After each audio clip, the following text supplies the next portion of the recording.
चलो विद्यार्थी मित्रों આગળ આપણે સાંદ્રતાની વાત કરી હતી આજે હવે આપણે દ્રાવ્યતા વિશે વાત કરીશું ચલો પહેલા તો આપણે એની વ્યાખ્યા આપીએ નિશ્ચિત તાપમાને નિશ્ચિત જથ્થાના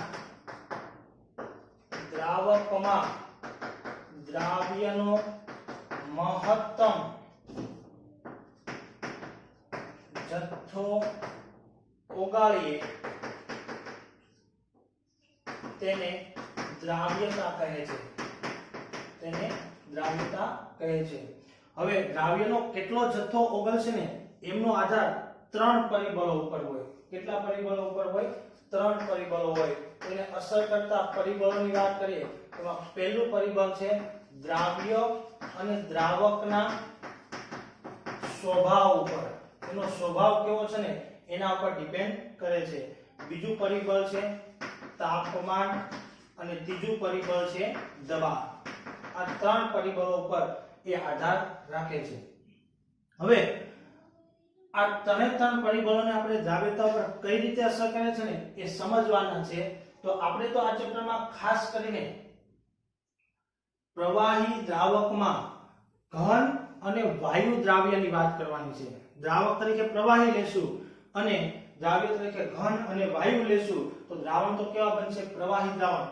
એની ચર્ચા આપણે કરવાની છે એમની સાથે આપણે સાંકળવાનો પ્રયત્ન કરીએ તો હવે જો ત્રણ પરિબળો આપણે સમજાવવામાં આવશે પણ આપણે અહીંયા હેડિંગ આપીએ છીએ કે ઘન દ્રાવ્ય અને પ્રવાહી દ્રાવક એનો મતલબ એવો થાય કે ઘન દ્રાવ્ય છે પ્રવાહી દ્રાવક છે એટલે ઘનની પ્રવાહીમાં દ્રાવ્યતા આપણે આનું ઉદાહરણ લેવું હોય તો એવું કહી શકાય કે ખાંડનું જલીય દ્રાવણ ટૂંકમાં આમના માટે વાત કરીએ છીએ આપણે જે કંઈ પણ વાત કરીએ છીએ એમના માટે વાત કરીએ છીએ એના માટેના ત્રણ પરિબળોની આપણે ચર્ચા કરીશું ચલો તેમાં પહેલું પરિબળની આપણે વાત કરીએ કે ભાઈ બંનેનો સ્વભાવ કેવો છે કેમ કે દ્રાવ્યતા આ ત્રણ પરિબળો પર આધાર રાખે છે જો બંને દ્રાવ્ય અને દ્રાવક અલગ અલગ સ્વભાવના હશે તો પણ દ્રાવ્યતા કેવી હશે ઓછી હશે સ્વભાવ મેચ થતા હશે તો દ્રાવ્યતા કેવી હશે વધારે હશે દાખલા તરીકે હવે આપણે સમજવાનો પ્રયત્ન કરીએ ચલો પોઈન્ટ નંબર 1 લખું છું તમે જાણો છો કે બધા જ ઘન આપેલા પ્રવાહી દ્રાવકમાં ઓગળતા નથી બધા જ ન ઓગળે કોણ ઓગળે દાખલા તરીકે આપણે ઉદાહરણ લઈએ પહેલા સમજીએ કે ભાઈ જો ખાંડ છે અને મીઠું છે ખાંડ અને મીઠું પાણીમાં દ્રાવ્ય થાય પાણીમાં કેવું છે દ્રાવ્ય પણ બેન્ઝીનમાં કેવું હશે અદ્રાવ્ય આપણે સમજી શકીએ છીએ કે ખાંડ અને મીઠું એ પાણીમાં ઝડપથી દ્રાવ્ય થશે પણ બેન્ઝીનમાં કેવું થશે અદ્રાવ્ય રહેશે એની સાપેક્ષે આપણે બીજા ઉદાહરણ લઈએ નેપ્થેલિન અને એન્થ્રેસિન નેપ્થેલિન અને એન્થ્રેસિન જેવા ઘન જે આપણે વાત કરીએ તો કે પાણીમાં અદ્રાવ્ય જ્યારે બેન્ઝીનમાં કેવા થશે દ્રાવ્ય તમે જો અલગ અલગ દ્રાવક લીધા છે ખાંડ અને મીઠું પાણીમાં દ્રાવ્ય થાય છે આમાં અદ્રાવ્ય છે નેપ્થેલિન એન્થ્રેસિન આમાં દ્રાવ્ય થાય છે આમાં કેવા છે અદ્રાવ્ય આપણને જોવા મળે છે એનો મતલબ એવો થાય કે સમાન સમાન એકબીજામાં દ્રાવ્ય થાય આપણે આગળ પણ ઘણીવાર શીખ્યા છે કે ધ્રુવીય પદાર્થો ધ્રુવીય દ્રાવકમાં અને અધ્રુવીય પદાર્થો અધ્રુવીય દ્રાવકમાં શું થશે દ્રાવ્ય થશે એનો મતલબ કે સમાન સમાન શું થશે દ્રાવ્ય થશે ટૂંકમાં એની પારસ્પરિક ક્રિયા આણ્વીય પારસ્પરિક ક્રિયા કેવી થવી જોઈએ સમાન થવી જોઈએ આંતરાણ્વીય પારસ્પરિક ક્રિયા સમાન થશે તો દ્રાવ્યતા કેવી હશે વધારે આપણને જોવા મળે છે આ પહેલું પરિબળ એટલે કે દ્રાવ્ય અને દ્રાવકનો સ્વભાવ કેવો છે તમે અહીં જોઈ શકો છો ખાંડ અને મીઠું ધ્રુવીય સ્વભાવ ધરાવે છે પાણી જેવા ધ્રુવીય દ્રાવકમાં દ્રાવ્ય થાય છે બેન્ઝીન જેવા અધ્રુવીય દ્રાવકમાં કેવું છે અદ્રાવ્ય છે નેપ્થેલિન અને એન્થ્રેસિન આ બંને કેવા છે? અધ્રુવીય સ્વભાવના છે. અને અધ્રુવીય છે એટલે આમાં દ્રાવ્ય થાય છે, ધ્રુવીય પાણીમાં કેવા થાય છે? અદ્રાવ્ય. આ કેવા છે? ધ્રુવીય સ્વભાવના છે. તો આના ઉપર એ નક્કી કરી શકાય છે. ચલો, તો સ્વભાવ વિશે આપણે પહેલા પોઈન્ટની વાત કરી. હવે આપણે બીજો પોઈન્ટ અગત્યની વાત કરીએ છીએ. જ્યારે દ્રાવકમાં દ્રાવ્ય ઉમેરવામાં આવે, જ્યારે દ્રાવકમાં દ્રાવ્ય ઉમેરવામાં આવે ત્યારે દ્રાવ્ય તેમાં ધીમે ધીમે છૂટા પડે છે, ધીમે ધીમે તેમાં ઓગળીને દાખલ થાય છે, ધીમે ધીમે ઓગળીને તેમાં દાખલ થાય છે. આ ઘટનાને દ્રવીકરણ કહેવામાં આવે છે. આ ઘટનાને શું કહેવાય? દ્રવીકરણ કહેવામાં આવે છે. ડિસોસિએશન પણ કહેવામાં આવે છે. દ્રવીકરણ અથવા તો ડિસોસિએશન કહેવામાં આવે છે. એ જ રીતે ઘણીવાર દ્રાવણમાં ઓગળેલા કણો દ્રાવણમાં થતી અથડામણને લીધે કેવા પડે છે? છૂટા પડે છે. ટૂંકમાં અલગ પડે છે. છૂટા પડે એટલે અલગ થઈ જાય છે. કેવા થાય છે? અલગ થઈ જાય છે. આ ઘટનાને આપણે કહીશું સ્ફટિકીકરણ. આ ઘટનાને આપણે કહીશું સ્ફટિકીકરણ. દ્રાવણમાં દાખલ થવું એટલે કે ઓગળવું દ્રવીકરણની ઘટના છે. છૂટું પડી જવું, અલગ થઈ જવું, એને શું કહેવાય? સ્ફટિકીકરણની ઘટના કહેવામાં આવે છે. એક સમયે આ દ્રવીકરણ તથા સ્ફટિકીકરણનો વેગ સમાન બને. આ બંનેનો વેગ કેવો બને? સમાન બને છે. અને સમાન બને છે જેને આપણે શું કહીએ છીએ? સંતુલન કહીએ છીએ. કેવું? ગતિશીલ સંતુલન કહીએ છીએ. શું કહીએ છીએ આપણે? ગતિશીલ સંતુલન. એનો મતલબ આવો થશે કે ઘન પ્લસ એમાં આપણે પ્રવાહી દ્રાવક લીધું છે, આ શું છે? દ્રાવક છે, આ શું છે? દ્રાવ્ય છે, અને શું બનાવશે? દ્રાવણ બનાવશે. શું બનાવશે? દ્રાવણ. પણ એમની વચ્ચે શું છે? ઇક્વિલિબ્રિયમની પરિસ્થિતિ હશે. ટૂંકમાં હવે દ્રાવણમાં દાખલ થતા આપણે ઉદાહરણ લઈએ તો બધો જ દ્રાવ્ય પદાર્થ એમાં ઓગળતો નથી. અહીં આમ કહે ને કે ઉમેરવામાં આવે ત્યારે દ્રાવ્યમાં તેમાં ધીમે ધીમે છૂટા પડે છે, પણ બધો ઓગળતો નથી. કેટલો પદાર્થ ઓગળે છે? માનો કે અમુક ખાંડના કણો આ રીતે ઓગળી ગયા છે, પણ અમુક ખાંડના કણો આ રીતે શું છે? અદ્રાવ્ય સ્વરૂપે આપણને જોવા મળશે. હવે જેવો એકાદો અણુ આમાં જશે એટલે આમાંથી એક અણુ શું થશે? છૂટો પડી જશે. આ બંનેનો વેગ સમાન થઈ જશે. એનો મતલબ કે ગતિશીલ સંતુલન થવાના કારણે આપણે કહીશું કે સંતુલને દ્રાવણમાં રહેલા દ્રાવ્ય કણોની સાંદ્રતા કેવી બને છે? અચળ બને છે. દ્રાવ્ય કણોની સાંદ્રતા કેવી બને છે? અચળ બને છે. અને આ અચળ સાંદ્રતાએ હવે વધુ દ્રાવ્ય ઓગાળી શકાતો નથી.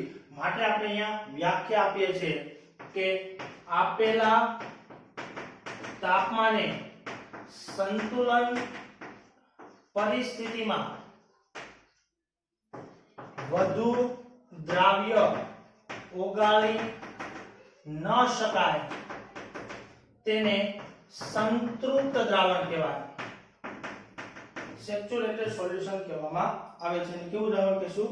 સંતૃપ્ત દ્રાવણ કહેવામાં આવે છે. આના કરતા આપણે વિરોધી વ્યાખ્યા આપી હોય તો આ રીતે આપી શકાય કે આપેલા તાપમાને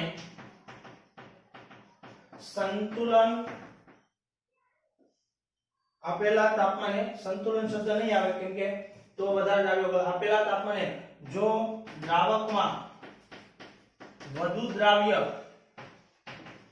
ઉમેરી શકાય તો તેને અસંતૃપ્ત દ્રાવણ કહેવાય. કેવું દ્રાવણ કહેવાય?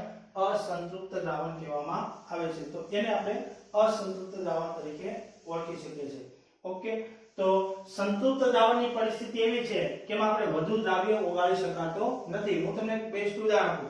માનો કે એક ગ્લાસ લીધેલો છે, તો એક પાત્ર લીધું છે, એમાં પાણી લીધું છે આપણે 1 લીટર જેટલું. હવે તમે એમાં 1 ગ્રામ ખાંડ નાખો, ઓગળી જશે. 2 નાખો, 3 નાખો, 50 નાખો, 100 નાખો, ખાંડ ઓગળી જશે. પણ તમે જો એમાં 101 ગ્રામ ખાંડ નાખો તો જે પેલો 1 ગ્રામ છે ને હવે ઓગળતો નથી. આપણું તાપમાન 298 કેલ્વિન તાપમાન છે. આ તાપમાનમાં 100 ગ્રામ ખાંડ મેક્સિમમ ઓગળી ગઈ છે, હવે ઓગળતી નથી. તો શું થશે? આ જે 101 નંબરની ખાંડ છે એ અહીંયા ભેગી થશે. હવે એમની વચ્ચે સંતુલન સ્થપાશે. આમાંથી ખાંડ આમાં ઓગળવા જશે એટલે આમાંથી એક છૂટી પડીને શું બનાવી દેશે? ક્રિસ્ટલ બનાવી દેશે. એમની વચ્ચે ગતિશીલ સંતુલનની પરિસ્થિતિ ઉદ્ભવશે. હવે આ પરિસ્થિતિમાં આ જ તાપમાને વધારે ખાંડ ઓગાળી શકાતી નથી, માટે એને સંતૃપ્ત દ્રાવણ કહેવાય. તમે જો તાપમાન વધારશો તો ખાંડ પાછી ઓગળી જશે, કેમ કે તાપમાનના વધારા સાથે દ્રાવ્યતા વધે છે. તાપમાનના વધારા સાથે તાપમાનનો સંબંધ પણ આપણે આગળ જોઈશું. ઓકે, તો આને આપણે સંતૃપ્ત દ્રાવણ તરીકે ઓળખીએ છીએ. ઓકે, આ ઉપરાંત એમના બે પરિબળો છે, તાપમાન અને દબાણ. તાપમાન અને દબાણ. તો ચાલો પરિબળ નંબર 2 ની વાત કરીએ આપણે.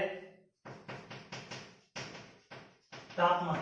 તમે જો તાપમાન સાથે દ્રાવ્યતામાં નોંધપાત્ર ફેરફાર થાય છે અથવા તો વિચલન થાય છે.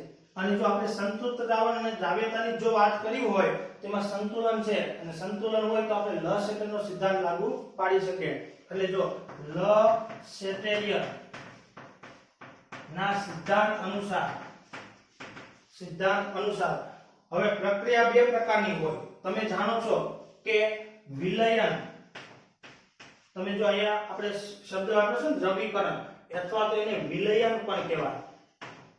ઓગળી જવું, વિલયન અથવા તો દ્રવીકરણ. આ ઘટના કેવી છે? ઉષ્મા શોષક પ્રક્રિયા છે.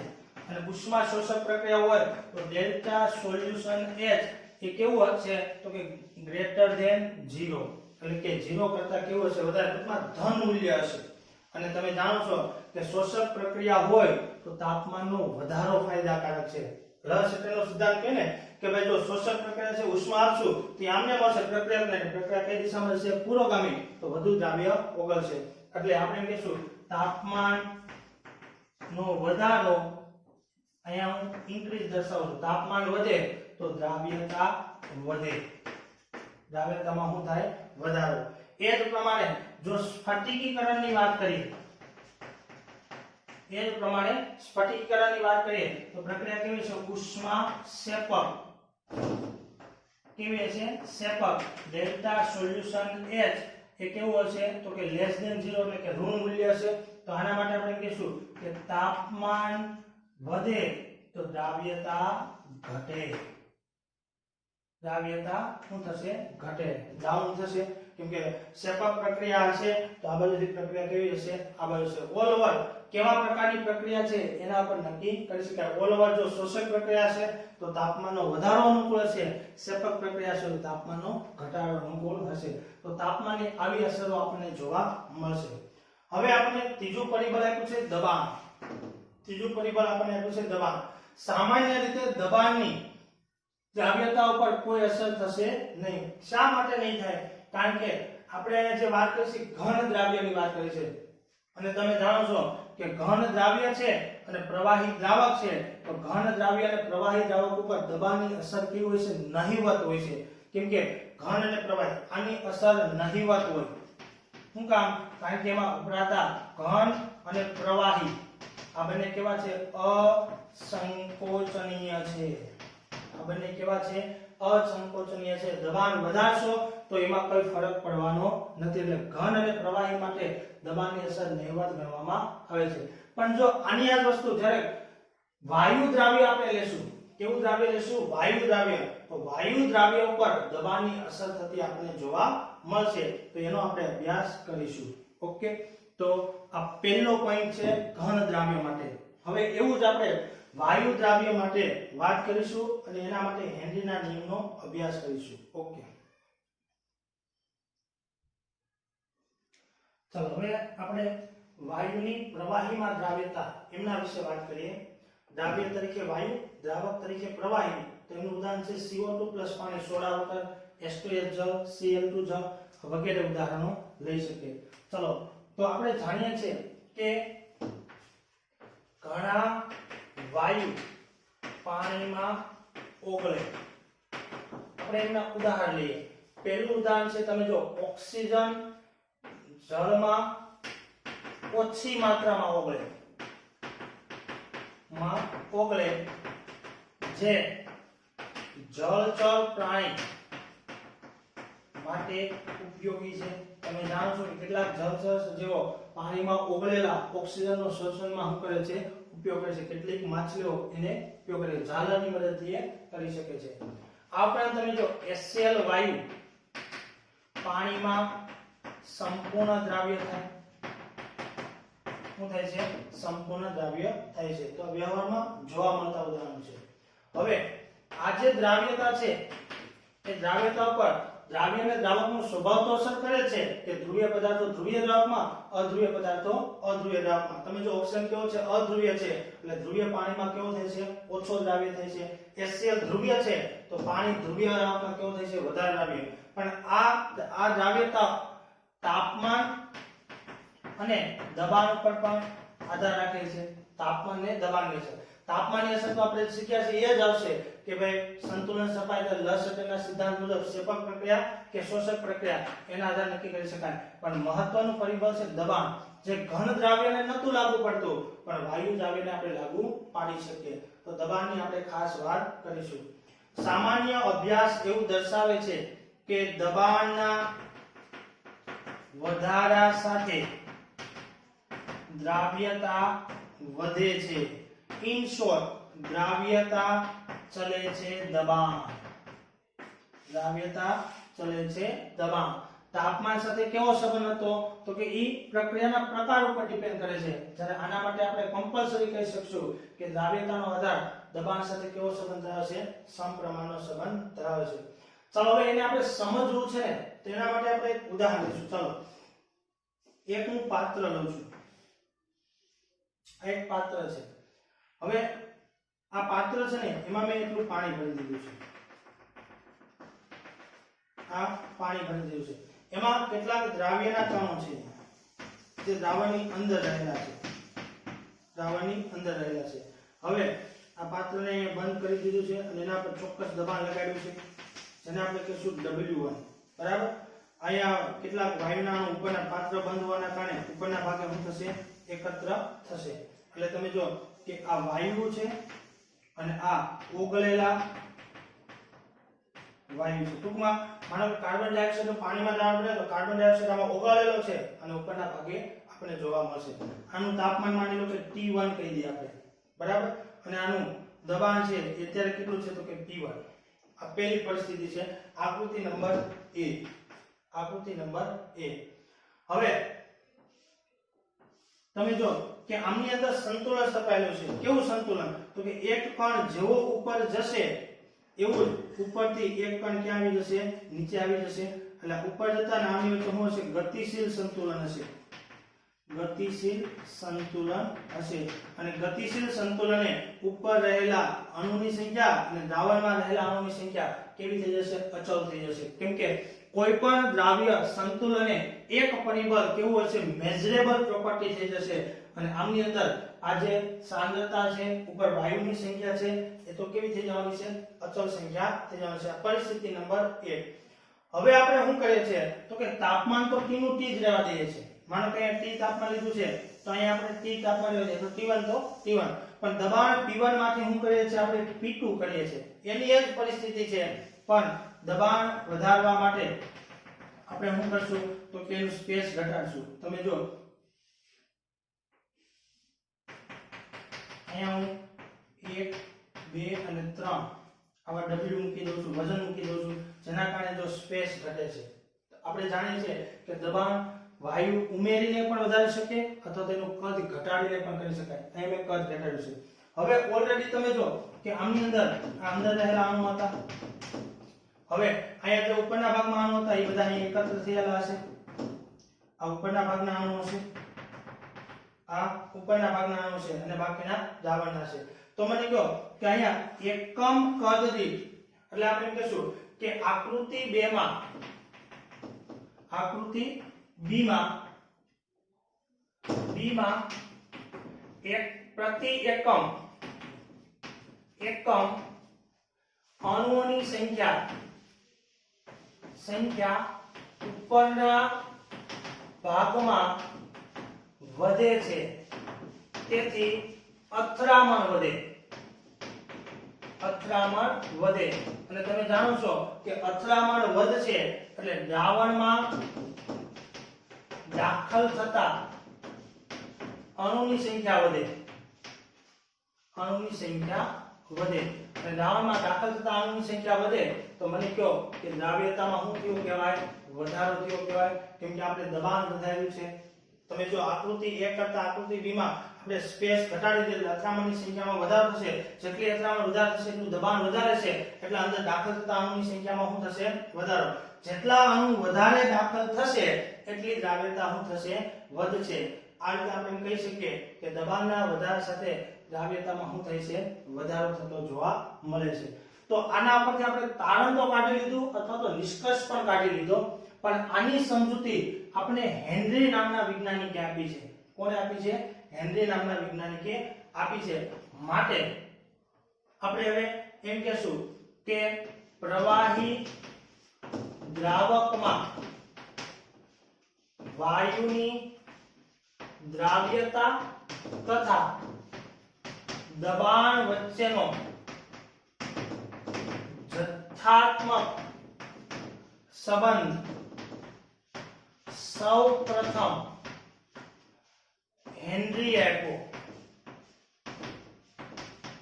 આ જે સંબંધ છે ને એ સૌપ્રથમ હેનરી આપ્યો. કેટલાક પ્રાયોગિક પરિણામોને આધારે આપણે તાર્યું છે, પણ એ સંબંધની રજૂઆત સૌપ્રથમ કોણે કરી છે? હેનરી નામના વૈજ્ઞાનિકે કરી છે.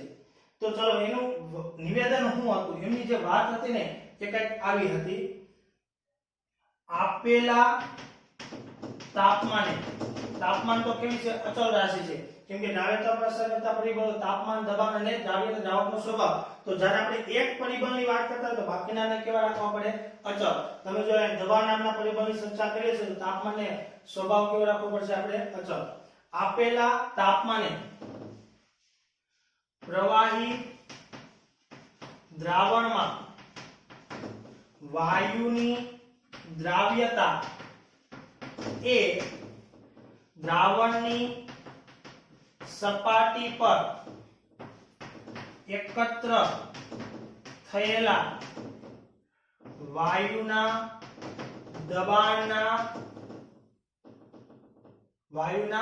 આંશિક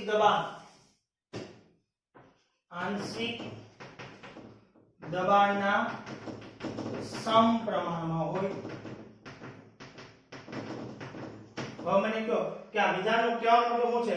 ચોક્કસ તાપમાન આપ્યું છે આપણે, નિશ્ચિત તાપમાને આ પ્રવાહી દ્રાવણમાં આમની અંદર કેટલા અણુ છે, આ ભાગની અંદર કેટલા અણુ હશે એ આપણે સમજવું છે. તો આમાં કેટલા હશે?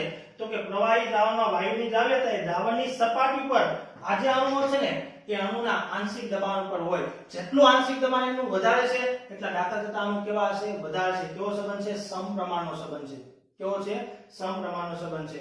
તો હવે આ જ હકીકતની રજૂઆત સમકાલીન વૈજ્ઞાનિક ડાલ્ટને પણ કરી. તમે જો સંશોધન દરમિયાન હેનરીએ જે વાત કરી એ જ વ્યક્તિ વાત આપણે ડાલ્ટને કરી છે. સમકાલીન એટલે સરખા સમયે કામ કરતા બે વૈજ્ઞાનિકો, એને પણ આની જ વાત કરી, પણ એની કહેવાની રજૂઆત અલગ હતી. બેનો મીનિંગ તો કેવો થાય છે?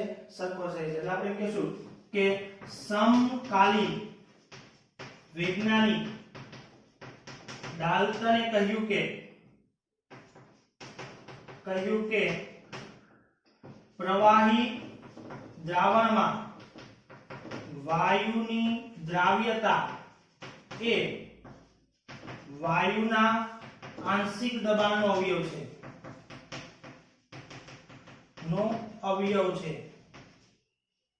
આંશિક દબાણનો અવયવ છે. આ કોનું છે? ડાલ્ટનનું સ્ટેન્ડર્ડ છે. તમે જો કે બેનો મતલબ એક જ છે, ખાલી વિધાનો અલગ છે. આને હું કીધું કે ભાઈ દ્રાવ્યતા કોના પર ડિપેન્ડ કરે, તો કે વાયુના આંશિક દબાણનો અવયવ છે એટલે કે એના પર ડિપેન્ડ કરે. આને પણ એવું જ કીધું કે આંશિક દબાણ, જેટલું આંશિક દબાણ વધારે છે એટલી દ્રાવ્યતા કેવી હશે, વધારે આપણને જોવા મળે છે. તો હવે આજે આંશિક દબાણ સાથેનો જે સંબંધ છે એને સૂત્રાત્મક રીતે રજૂ કરવો છે. તો હેનરી એની રજૂઆત કરી કે જો આ દ્રાવણમાં દ્રાવ્યતા માટે આપણે મોલ અંશ x લઈએ તો આ જે સેન્ટેન્સ છે એવું કહી શકાય કે ભાઈ દ્રાવ્યતા x એ આંશિક દબાણ P સાથે સમપ્રમાણમાં છે. કેમ કે દ્રાવ્યતા એને કીધું ને કે ભાઈ દ્રાવ્યતા દ્રાવણની સપાટી પર એકત્ર થયેલા આંશિક દબાણના સમપ્રમાણ, આંશિક દબાણને આપણે P કહેશું અને દ્રાવ્યતા આપણે સાંદ્રતા હેમાં માપશું, x નામના એકમમાં માપશું. તો x અને P વચ્ચે કેવો સંબંધ છે, સમપ્રમાણનો સંબંધ છે. માટે ફાઇનલી આપણે સ્ટેટમેન્ટ આપ્યું જેને આપણે ગાણિતિક સ્વરૂપે રજૂઆત કરી શકીએ. તો ગાણિતિક રજૂઆતમાં આપણે એનું પહેલા સ્ટેટમેન્ટ લખીએ કે બાષ્પ કલામાં રહેલા આંશિક દબાણ P એ દ્રાવણના રહેલા મોલ અંશ x સાથે સમપ્રમાણમાં હોય. કેવું હોય, સમપ્રમાણમાં આપણને જોવા મળે છે.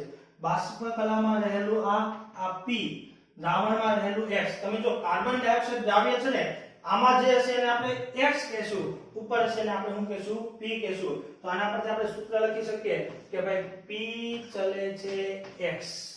શું લખી શકાય, P ચલે છે x. સાદુરૂપ આપીએ તો P આપણે નિશાની કાઢી નાખશું સપ્રમાણતા અચળાંક જેને શું કહેવાય k. હેનરીનો અચળાંક આપ્યો છે એટલે kh અને ઇન્ટુ શું આવશે x. તો એનું શું થઈ ગયું, સૂત્ર થઈ ગયું. જ્યાં kh એ શું છે, હેનરી અચળાંક છે. પદોની આપણે સમજૂતી આપીએ તો એ શું છે, હેનરી અચળાંક છે. P એ શું છે, આંશિક દબાણ, દ્રાવ્યનું આંશિક દબાણ છે. અને x એ શું છે,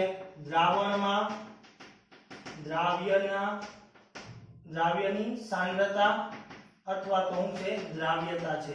આ પદોની સમજૂતી છે. હવે અચળાંક છે એટલે કોઈના કોઈ ઉપર ડિપેન્ડ કરતો હશે. તો ચાલો એની આપણે સરખામણી કરીએ. તો જો kh એ દ્રાવ્યના સ્વભાવ અને તાપમાન પર આધાર રાખે.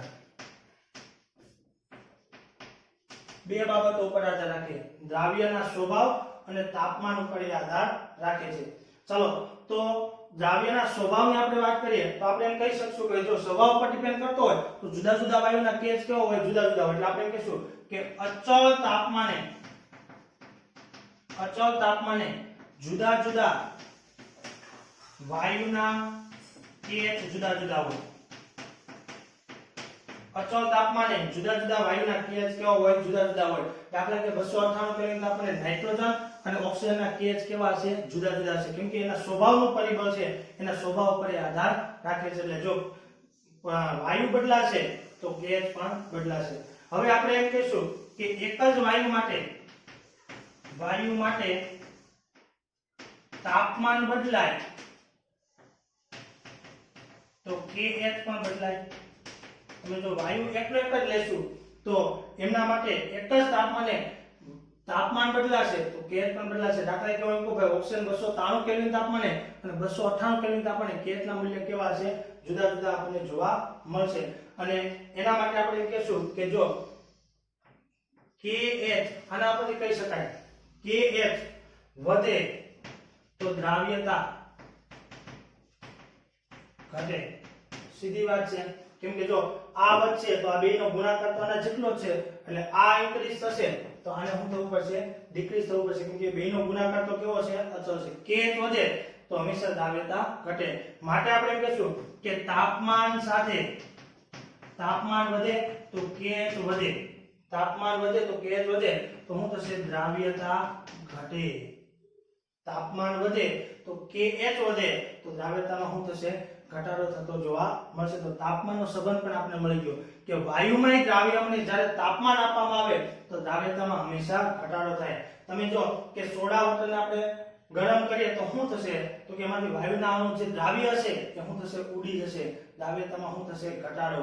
જે આપણે આના પરથી પણ કહી શકીએ. તમે જો ઘન ખાંડ હતી ને એમાં તાપમાન વધે તો દ્રાવ્યતા વધતી હતી, વાયુ માટે તાપમાન વધે તો દ્રાવ્યતામાં શું થાય છે? ઘટાડો થતો આપણને જોવા મળે છે. એટલે તાપમાન વધે તો kh વધે, kh વધે તો દ્રાવ્યતામાં શું થાય છે? ઘટાડો થતો જોવા મળે છે. અને kh વધે ત્યારે દ્રાવ્યતા શું કામ ઘટે છે? કે આ બેનો ગુણાકાર, માની લો કે આ બેનો ગુણાકાર કેટલો છે? 10. અત્યારે માનો કે આ 2 છે તો આ કેટલો છે? 5.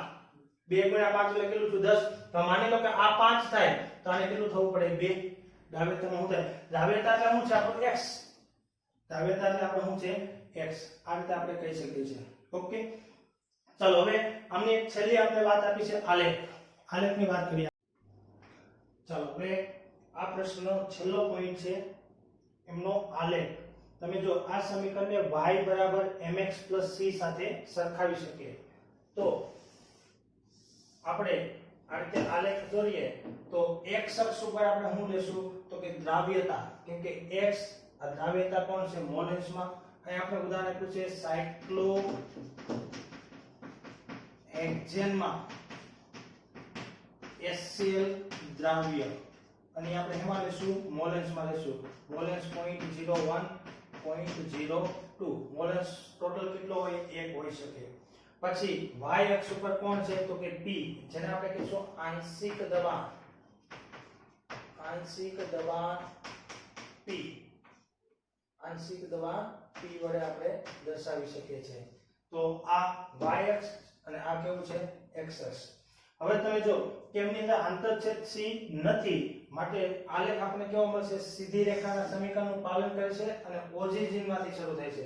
એટલે જો આલેખ કેવો છે? સીધી રેખા જેના ઢાળનું મૂલ્ય કેટલું હોય? તો કે kh જેટલું જોવા મળશે. જે આલેખ ઉપરથી જોઈ શકીએ y અક્ષ x અક્ષ આ એનો ઢાળ છે, આંતરછેદ કેવો છે? 0. આંતરછેદનું મૂલ્ય કેવું જોવા મળશે? 0. અહીંયા તમે જો દબાણ માનો કે અહીંયા આપણે 500 લઈએ, અહીંયા આપણે કેટલું લઈએ? 1000 લઈએ. ભાગમાં આપણે આપણે 500 1000 મિલીમીટરમાં લઈ શકીએ. તો એકમ આપણે કોઈ પણ પસંદ કરી શકીએ. ઇન શોર્ટ આપણે આલેખ આ રીતે સીધી રેખા પ્રાપ્ત થશે. ઓકે, ચલો તો આજે થિયરિટિકલ આપણે આપેલું છે જેને કહેવાય હેનરીનો નિયમ. આપણે જે ભણ્યા, તમે જો કે વાયુમય દ્રાવ્ય જ્યારે પ્રવાહીમાં દ્રાવ્ય થાય ત્યારે દબાણ સાથે દ્રાવ્યતામાં વધારો થાય છે. એનો જથ્થાત્મક સંબંધ સૌપ્રથમ આપણે હેનરી નામના વૈજ્ઞાનિકે આપ્યો હતો. એટલે શરૂઆત આપણે શું કરી કે એને સાબિત કરવા માટે એક પ્રયોગ કર્યો. પાત્ર A લીધું, પાત્ર B લીધું. આમના કરતામાં દબાણ વધ્યું તો દ્રાવ્યતા વધી, કારણ કે અથડામણની સંખ્યામાં શું થયો? વધારો. દાખલ થતા અણુની સંખ્યામાં પણ વધારો થશે. આમ સૌપ્રથમ રજૂઆત કોણે કરી? હેનરીએ. માટે હેનરીનો નિયમ કહેવામાં આવે છે. આ પ્રશ્ન તમને હેનરીના નિયમ તરીકે પણ પૂછવામાં આવે છે. ઓકે, વાયુની દ્રાવ્યતા એ દ્રાવણની સપાટી પર એકત્ર થયેલા વાયુના આંશિક દબાણના સમપ્રમાણ. જેટલું દબાણ વધારે છે એટલી દ્રાવ્યતા કેવી હશે? વધારે છે. એવી જ વાત સમકાલીન વૈજ્ઞાનિક કોણે કરી? ડાલ્ટને કરી કે પ્રવાહી દ્રાવણમાં વાયુની દ્રાવ્યતા એના આંશિક દબાણનું પરિબળ છે. વાત એકની એક જ છે, ખાલી વાક્યની રજૂઆત કેવી છે? જુદી જુદી છે. અને દ્રાવ્યતા માટે x ગણું, આંશિક દબાણ p ગણું, તેમના વચ્ચેનો ગાણિતિક સંબંધ આ એનું ગાણિતિક સૂત્ર છે. જે kh એનો શું છે? સપ્રમાણતા અચળાંક છે. જે હેનરી આપ્યો એટલે kh કહેવાય. જે દ્રાવ્યના આંશિક દબાણ છે p, અને આ શું છે? દ્રાવ્યતા છે. kh દ્રાવ્યના સ્વભાવ અને તાપમાન પર આધાર રાખે છે. અચળ તાપમાને જુદા જુદા વાયુના kh કેવા હોય? જુદા જુદા હોય. એક જ વાયુ માટે પણ તાપમાન બદલાય તો kh બદલાય છે. તમે આ કોષ્ટકની અંદર જોઈ શકો છો. તમને એક દ્રાવ્યતા માટેનું ચોપડીમાં કોષ્ટક આપેલું છે. એના તમને જુદા જુદા એકમો આપેલા છે. તમે જોઈ શકો હિલિયમ અને હાઇડ્રોજન બંને વાયુ જુદા જુદા છે, તો kh પણ કેવો છે? જુદો જુદો છે. એ જ પ્રમાણે નાઇટ્રોજન તમે જો એક જ સરખા છે, પણ તાપમાન 293 અને 303 થવાથી એના kh બદલાઈ જશે. ટૂંકમાં kh બદલાય એટલે આ બધી વસ્તુ બદલાશે. આમ જનરલી kh વધે તો દ્રાવ્યતા ઘટે. આપણે આ સમીકરણ દ્વારા સમજ્યા છે. તાપમાન વધે તો kh વધે અને દ્રાવ્યતામાં શું થાય? ઘટાડો થતો આપણને જોવા મળે છે અને આમ પણ જનરલી આપણે સમજી શકીએ છીએ ઓકે ચાલો તો આ હેનરીનો નિયમ છે હવે નેક્સ્ટ લેક્ચરની અંદર આપણે હેનરીની કેટલીક ઉપયોગિતા આપેલી છે કેટલીક મર્યાદા આપી છે એમની વાત કરશું અને વાયુમય દ્રાવ્યો પર તાપમાનની શું અસર થાય એ અને એની સાથે આપણે એક્ઝામ્પલને ડિસ્કસ કરીશું ઓકે